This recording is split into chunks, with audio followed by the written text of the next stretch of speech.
Hey, I'm Sparky McGahee. Fall is upon us in Kentucky, which means UK football is probably going to disappoint us yet again. But on the positive side, cool weather means a reprieve from the heat of summer.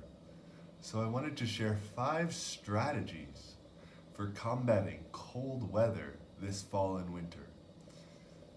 The first one is drinking hot water. Now, this may surprise many of you, but in Kentucky, we have a lot of cattle operations, a lot of cow-calf farmers, and you have to sometimes supplement the pasture with hay. Hay feeding is costly, and it also can damage pasture. So, reducing the amount of hay you have to feed your cows can always be beneficial. How do we do that? Some people find that heating their cow waterers reduces the amount of hay that they have to feed in the winter. Why? Because cows burn calories to keep warm. And if they're burning calories, they're losing weight. And if they're losing weight, they have to eat more. So, increase the water temperature means less calories burned, means staying warmer, means having to eat less. The same is true for humans. If we drink hot water, we reduce the amount of calories we have to burn in order to stay warm. So it's a great strategy for keeping warm this winter. Drink hot water. The second one kind of follows in the same vein. Don't overhydrate. If you drink too much, you have to pee more often. And if you urinate more often, you lose more heat through that activity. Water takes a lot of energy to heat up. Our body has heated up all this water, and then when we expel it, we are losing all that heat energy that we've transferred to our urine. So don't overhydrate, drink as little water as possible this winter.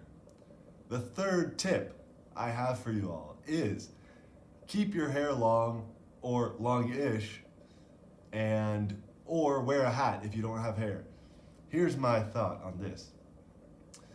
Like a sleeping bag or a comforter, the loftier, the thicker the comforter is, the more warmth it provides. The same is true for hair. So keep your hair more lofty, not necessarily long, but just thick, to provide some insulation to reduce the heat loss through your head. The fourth tip I want to turn to scripture for a little scriptural evidence. This is from Ecclesiastes chapter 4, starting in verse 9. 2 are better than one because they have good reward for their toil. For if they fall, one will lift up his fellow. But woe to him who is alone when he falls and has not another to lift him up. Again, if 2 lie together, they can keep warm. But how can one keep warm alone? And though a man might prevail against one who is alone, 2 will withstand him. A threefold cord is not quickly broken. We all love that passage. We hear it in weddings sometimes. And you may be able to guess what I'm getting at with this point. Wear mittens, not gloves. Gloves separate each of your fingers so they're colder, they get cold faster.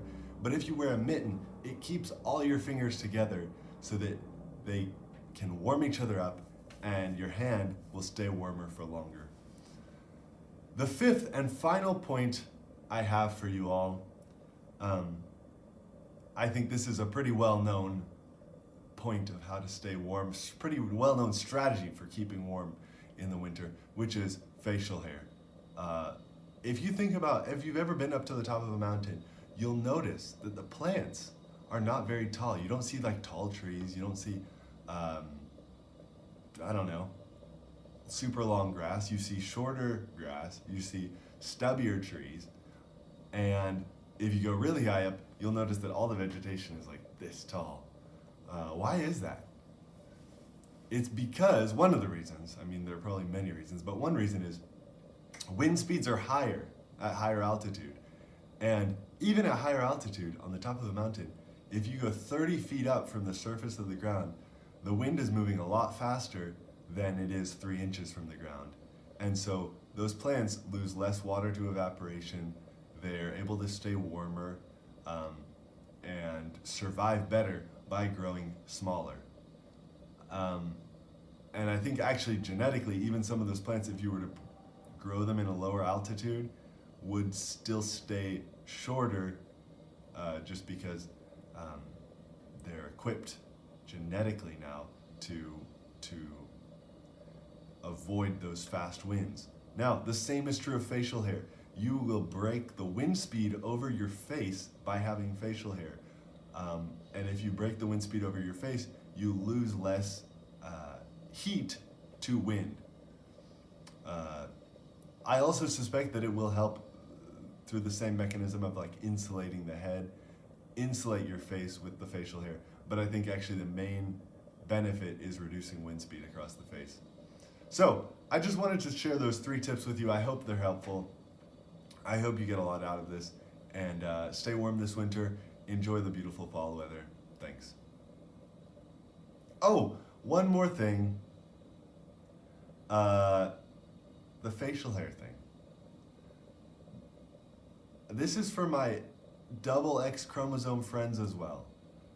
There's a good reason we all have facial hair, and don't be shy to grow out your facial hair this winter.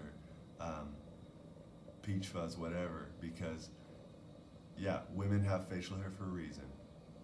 Thanks.